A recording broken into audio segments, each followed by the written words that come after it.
L'onction, c'est quoi l'onction? Le mot onction est très utilisé dans le milieu chrétien. On parle d'un prédicateur oint, d'un chantre oint, d'une prédication remplie d'onction, ou encore d'une personne qui porte l'onction. Mais une question fondamentale se pose, mes frères et sœurs. Qu'est-ce que l'onction selon la Bible? L'onction biblique n'est pas simplement une sensation que l'on ressent dans un culte du dimanche matin. Ce n'est pas une voix impressionnante, ou bien une éloquence, une bonne éloquence. Ce n'est pas une musique particulière ou une forte émotion. Dans l'Ancien Testament nous présente l'onction comme souvent associée au fait de verser de l'huile sur une personne mise à part pour une fonction particulière. Tel par exemple dans 1 Samuel chapitre 16 verset 13, Samuel prit la corne d'huile et l'oignit au milieu de ses frères en parlant de David. L'Esprit de l'Éternel saisit David à partir de ce jour et dans la suite. Donc nous découvrons ici quelque chose de très important, mes frères et sœurs. L'huile était le signe visible, mais l'action de Dieu était la réalité spirituelle. Ça veut dire, l'onction n'est donc pas premièrement une apparence extérieure, elle concerne l'œuvre de Dieu dans et à travers une personne consacrée à Dieu. Voyons l'onction dans l'Ancien Testament. L'onction signifiait une mise à part, pas vrai? Dans l'Ancien Testament, certaines personnes étaient ointes pour exercer une fonction particulière. On trouve notamment parmi ces personnes-là les sacrificateurs, on trouve les rois et aussi certains prophètes. Voyons les sacrificateurs, pas vrai? Dans Exode chapitre 29, le verset 7, Aaron devait être consacré au service sacerdotal. Exode 29, verset 9, montrait nous que cette consécration établissait Aaron et ses fils dans leur fonction. Donc l'idée fondamentale est Dieu mettait une personne à part pour un service qui lui appartenait. Donc l'onction n'était donc pas destinée à rendre quelqu'un célèbre. Non. Elle était destinée à consacrer cette personne. Et il faut aussi comprendre l'onction et la royauté, mes frères et sœurs. Par exemple, prenons l'exemple de Saül. Par exemple, lorsque Samuel ou Saül comme moi dans 1 Samuel 10 verset 1er, pas vrai? Samuel prit une fiole d'huile et la répandit sur Saül. Pourquoi? C'est parce que Saül allait être établi comme roi.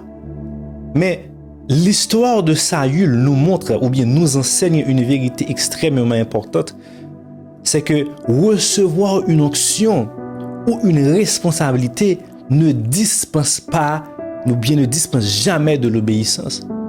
Nous allons voir, Saül fut choisi et oint, mais il désobéit à Dieu. Dans 1 Samuel chapitre 15 verset 22, Samuel dit à Saül, l'obéissance vaut mieux que quoi? Vaut mieux que les sacrifices. Donc, cela signifie que l'onction ne doit jamais être utilisée comme excuse pour la désobéissance. Et ça nous amène au troisième point. David, par exemple, l'onction avant la manifestation. C'est l'une des plus belles leçons bibliques concernant l'onction. L'histoire de David. Dieu rejette Saül et envoie Samuel chez Isaïe. Dans 1 Samuel 16, verset 12-13. Pas vrai? David est choisi. Samuel prend l'huile. David est oint. Pas vrai? Et pourtant, mes bien-aimés dans le Seigneur, David ne devient pas immédiatement roi. David retourne au troupeau. Après que David finit oint comme moi, David pas allé dans le trône immédiatement, il retourne au troupeau. Cela nous enseigne une grande vérité aujourd'hui, mes frères et sœurs. L'onction peut précéder la manifestation de la promesse. Nous comprenons ça bien. Dieu peut déposer quelque chose sur ta vie avant que les autres puissent le voir. David avait été oint comme roi, mais il devait encore attendre. La patience, la fidélité, le courage, la dépendance envers Dieu, la gestion des épreuves, la maîtrise de lui-même. Donc l'onction ne supprimait pas ces processus. L'onction n'élimine pas la préparation, mes frères et sœurs. Et quatrièmement, l'onction n'est pas un permis pour sauter le processus. Comme je t'ai dit tout à l'heure, c'est une erreur fréquente dans le christianisme moderne. Parce que quelqu'un peut dire, Dieu m'a oint, donc je n'ai plus besoin d'être formé. La Bible nous présente pas les choses ainsi. David avait reçu l'onction, pas vrai? Mais il devait encore passer par plusieurs étapes. Il devait apprendre à être berger avant de devenir roi. Il devait apprendre à combattre Goliath avant de conduire Israël. Il devait apprendre à attendre avant de régner. Donc, quel principe nous jouons dans l'histoire de David là? L'onction donne une capacité spirituelle.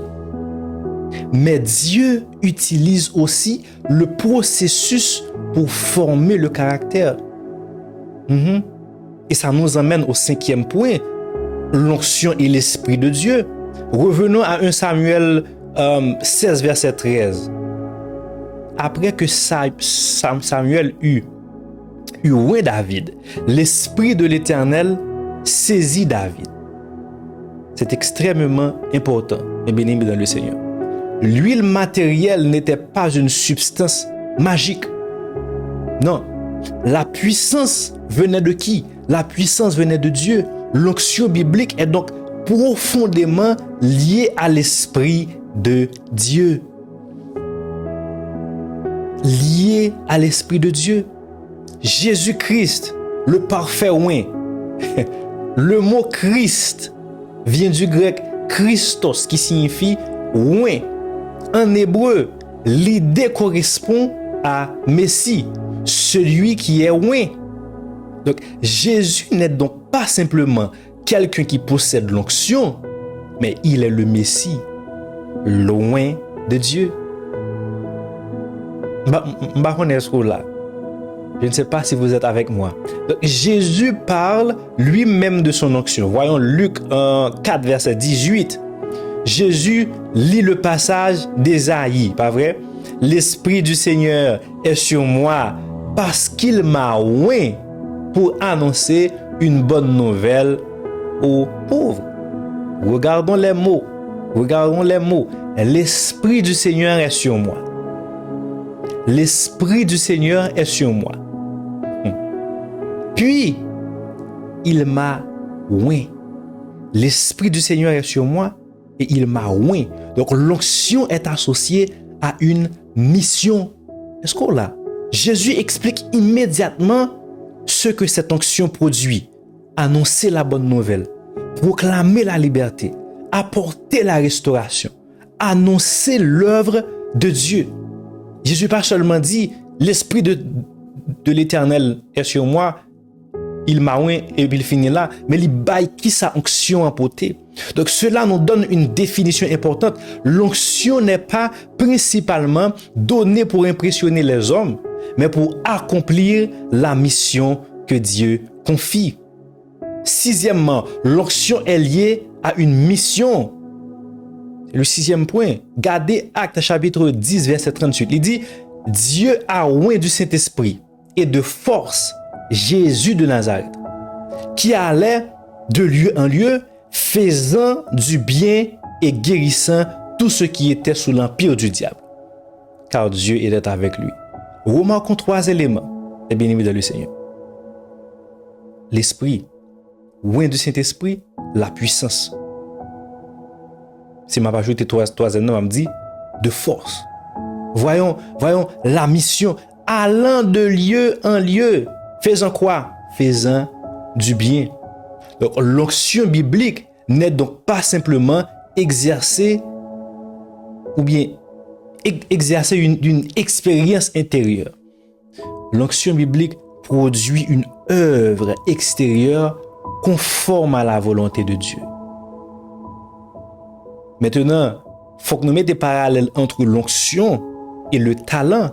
Il ne faut pas les confondre. C'est extrêmement important, mes frères et sœurs. Une personne peut être excellente musicienne, excellente oratrice, très charismatique, très intelligent, très expressif, qui a une belle voix qui a fait qu'on fait chair de poule, sans que cela constitue nécessairement l'onction. Est-ce qu'on est d'accord avec moi? Le talent, c'est quoi? Le talent, c'est une capacité. L'onction concerne l'action et la consécration à Dieu par son esprit. Est-ce que ça fait sens pour vous? Une personne peut avoir énormément de talent et très peu de profondeur spirituelle. Donc, à l'inverse, quelqu'un peut avoir une présentation très simple et pourtant être profondément utilisé par Dieu. Qui ça Paul dit dans 1 Corinthiens 24 verset 1 Corinthiens 2 verset 4-5. Ma parole et ma prédication ne reposaient pas sur les discours persuasifs de la sagesse, mais sur une démonstration d'esprit et de puissance. Donc Paul ne voulait pas que la loi des croyants repose simplement sur son éloquence. Non. Parce que l'onction n'est pas l'émotion. Une réunion peut être très émouvante. La musique peut produire une atmosphère forte. La musique. Les gens peuvent pleurer. Les gens peuvent crier. Ils peuvent ressentir quelque chose de puissant. Mais,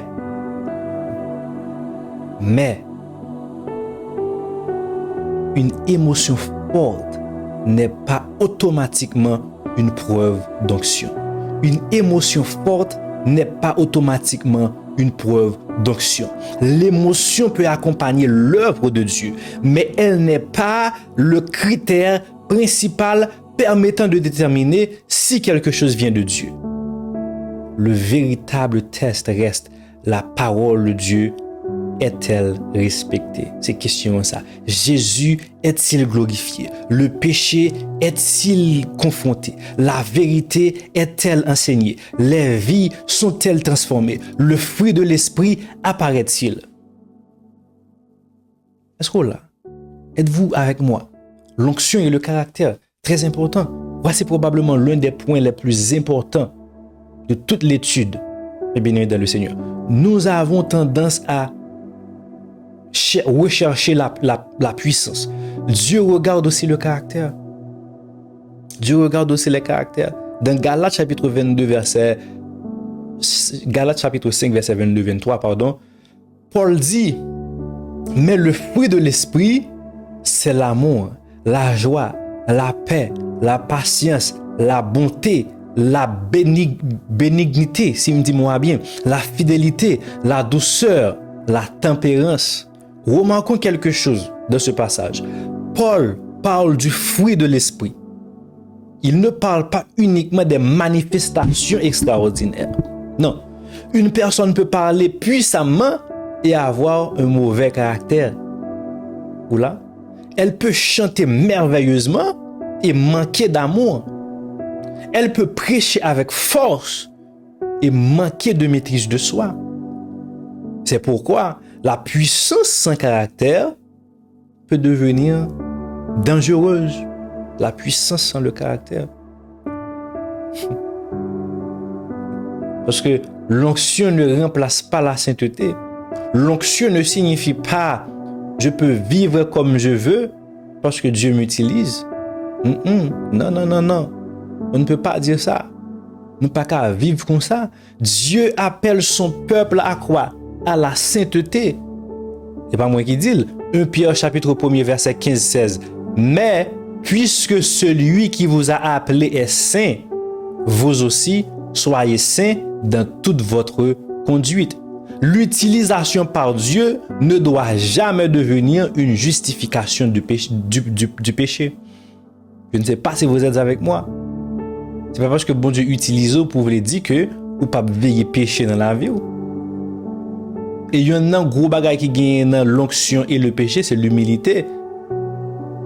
C'est pour ça que nous devons voir l'onction et l'humilité. Une véritable relation avec Dieu devrait conduire à l'humilité. Jean-Baptiste dit concernant Jésus dans Jean chapitre 3 verset 30, il faut qu'il croise et que je diminue.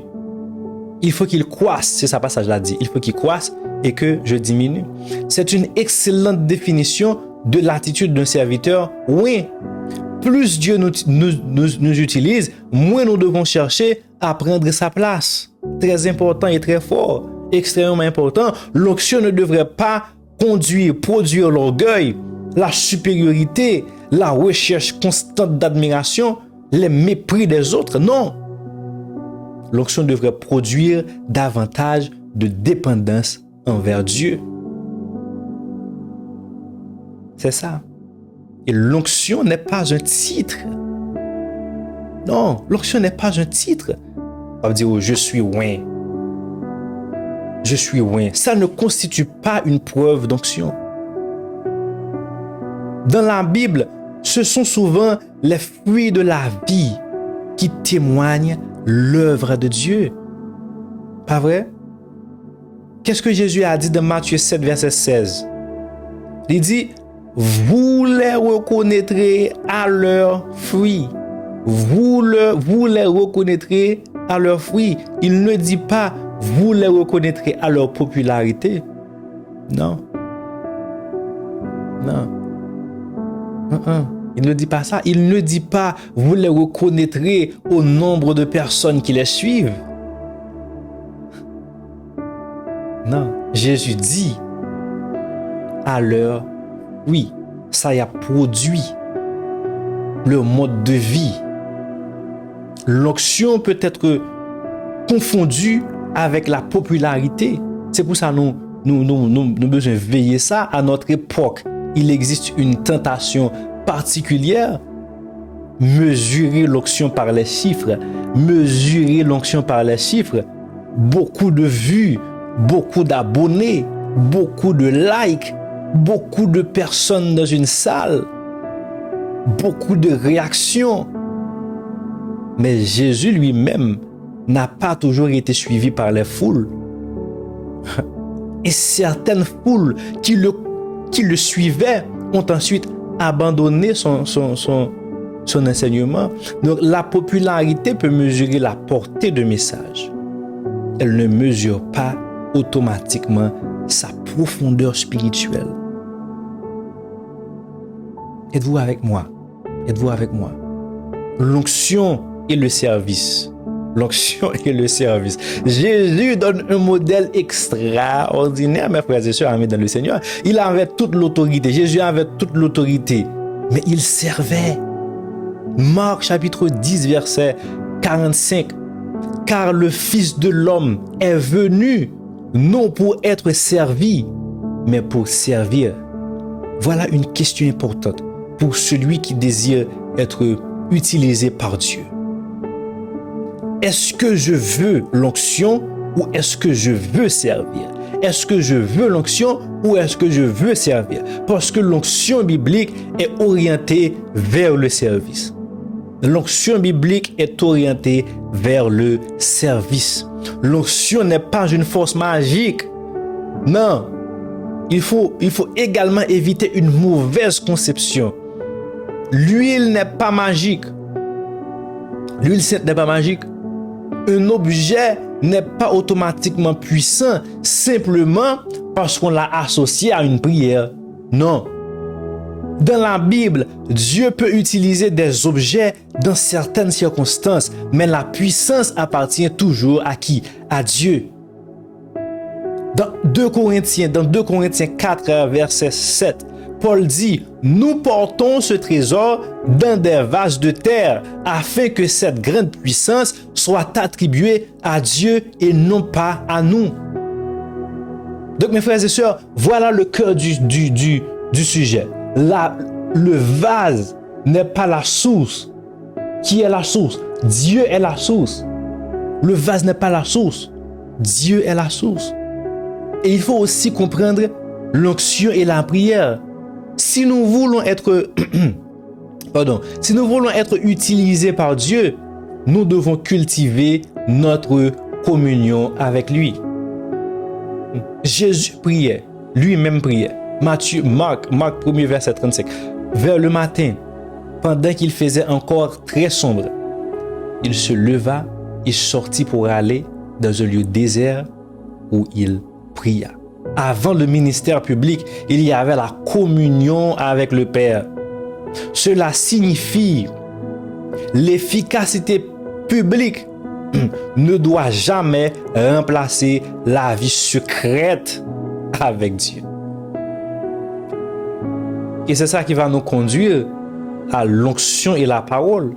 Une véritable œuvre du Saint-Esprit ne nous éloigne jamais de la parole de Dieu ou de la prière. Jean chapitre 14 verset 26 montre que le Saint-Esprit enseigne et rappelle les paroles de Jésus. C'est ce que fait le Saint-Esprit. Le Saint-Esprit ne vient pas pour nous rendre indépendants de la Bible. Non, il nous conduit davantage dans la vérité.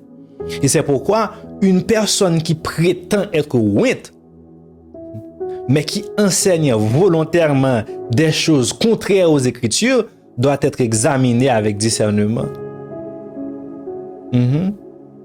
C'est pour cela qu'il est important de savoir comment reconnaître une œuvre authentique spirituelle. Il y a plusieurs questions qu'on peut se poser. Jésus est-il au centre? Est-ce que Jésus c'est lui-même qui centre sa wabdia? Jean chapitre 16 verset 14 enseignez ça. Le Saint-Esprit glorifie Jésus. La Bible est-elle respectée? 2 Timothée 3 verset 16. Toute écriture est inspirée de qui? Toute écriture est inspirée de Dieu. Le péché est-il pris au sérieux? Une véritable œuvre de Dieu ne nous encourage pas à aimer le péché. Quatrième question, c'est y a-t-il du fruit? Galates 5, verset 22-23. Y a-t-il du fruit? Y a-t-il de l'humilité? Le service est-il présent? Parce que l'onction marche avec le service. Les personnes sont-elles conduites vers Christ ou vers l'homme? Est-ce que c'est Christ qui a fait mon ça au suivre? Ou bien est-ce que c'est ou même fait mon ça au suivre pour au Père ou pour juste obéir? Est-ce qu'on a formé des disciples pour Christ ou bien est-ce qu'on a formé des serviteurs qui observent seulement? Donc cette dernière question est particulièrement importante. Maintenant, peut-on perdre l'onction? Il faut être précis ici. La Bible utilise différentes expressions et situations concernant l'Esprit de Dieu, la consécration et les fonctions particulières dans l'Ancien Testament. L'histoire de Saül, par exemple. L'histoire de Saül montre qu'on ne doit jamais considérer le privilège spirituel comme une permission pour désobéir. 1 Samuel 16, verset 14 dit « L'Esprit de l'Éternel se retira de Saül ». Mais dans le Nouveau Testament, le croyant est appelé à vivre dans la présence et la plénitude du Saint-Esprit. Éphésiens 5, verset 18 dit nous ça. Soyez au contraire remplis de l'Esprit. Et ça le dit. La question n'est donc pas simplement est-ce que j'ai reçu l'onction? Mais la question doit être est-ce que je demeure dans la communion, l'obéissance et la dépendance envers Dieu? Yeah. Et il y a un prix à payer. Il y a un prix à payer. L'onction est le prix de la consécration. L'onction ne signifie pas l'absence de souffrance. Non. Paul était puissamment utilisé par Dieu, mais il a également connu les persécutions, les prisons, les difficultés, les rejets, les souffrances de toutes sortes. Et ça me fait dire là Ça détruit une fausse théologie qui c'est si je suis vraiment loin, tout doit être facile. Ça, c'est une fausse théologie et je dis non à cette fausse enseignement-là parce que Jésus était parfaitement loin et pourtant, son chemin comportait la souffrance, la croix et la mort. L'onction ne nous promet pas une vie sans combat. Elle nous rend capables de demeurer fidèles à Dieu dans notre mission. C'est ce que fait l'onction. Parce que il faut comprendre l'onction et la croix de Jésus pour comprendre ce principe fondamental. Il ne faut jamais séparer l'onction de la croix. Il ne faut jamais séparer l'onction de la croix. Jésus a reçu l'Esprit. Jésus a reçu l'Esprit et a été publiquement manifesté dans son ministère. Mais son ministère l'a conduit jusqu'au sacrifice de la croix. Donc, le christianisme authentique n'est pas Dieu m'a oint pour que tout le monde me voie. C'est pas ça, mais c'est plutôt Dieu m'a appelé pour que ma vie serve son dessein, même lorsque cela me coûte. Même si ça coûte la vie, c'est objectif, appelle-moi à ça. C'est ça que fait, on doit comprendre quel est vraiment le but ultime de l'onction. Nous pouvons résumer le but de l'onction en plusieurs dimensions. Glorifier Dieu. Si vous regardez 1 Corinthiens 10, verset 31, exalter Jésus. Si vous regardez Jean chapitre 16, verset 14, servir les autres, parce que je disais tantôt que l'onction marche avec le service. Marc chapitre 10, verset 45, proclamer l'évangile. L'onction marche avec une mission. Luc chapitre 4, verset 18, accomplir une mission divine. Oui, tout ça toujours c'est acte de mission de l'onction. Éphésiens 2, verset 10, produire du fruit spirituel. Galates 5, verset 22-23. Et aussi témoigner de la puissance de Dieu. C'est comme ça qu'on a résumé l'onction, témoigner de la puissance de Dieu. Donc, on peut regarder Actes chapitre 1, verset 8.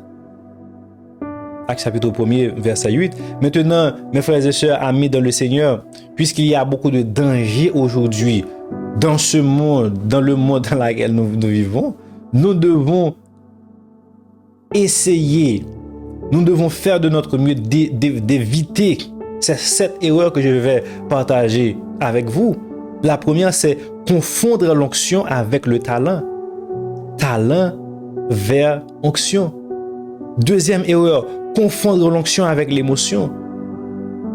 Pleurer automatiquement par les dix onction.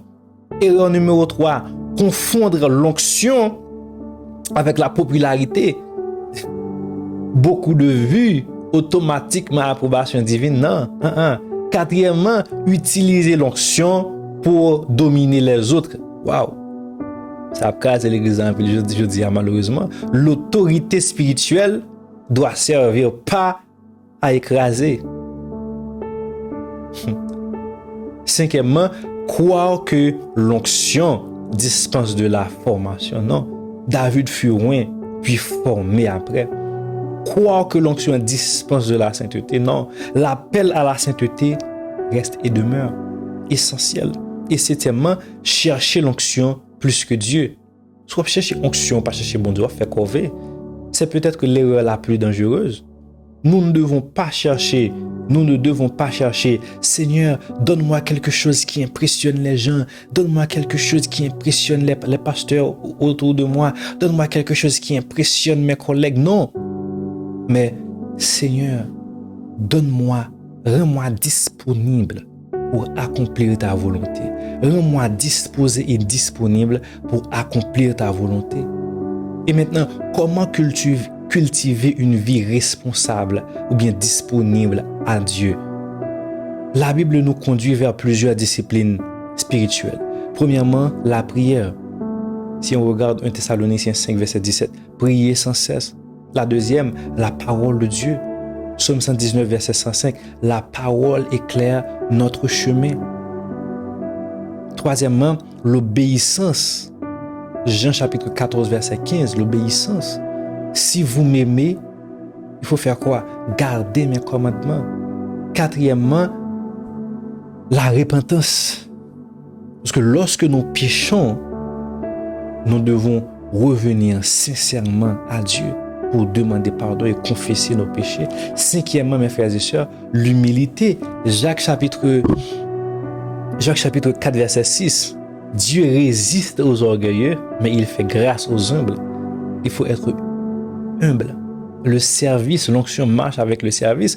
Chercher des occasions de servir plutôt d'être servi. Septièmement, la communication avec le Saint-Esprit. La communication avec le Saint-Esprit. Éphésiens 5, verset 18. Soyez remplis de l'Esprit. Soyez remplis de l'Esprit. Maintenant, une question pour le ministère. Avant de demander,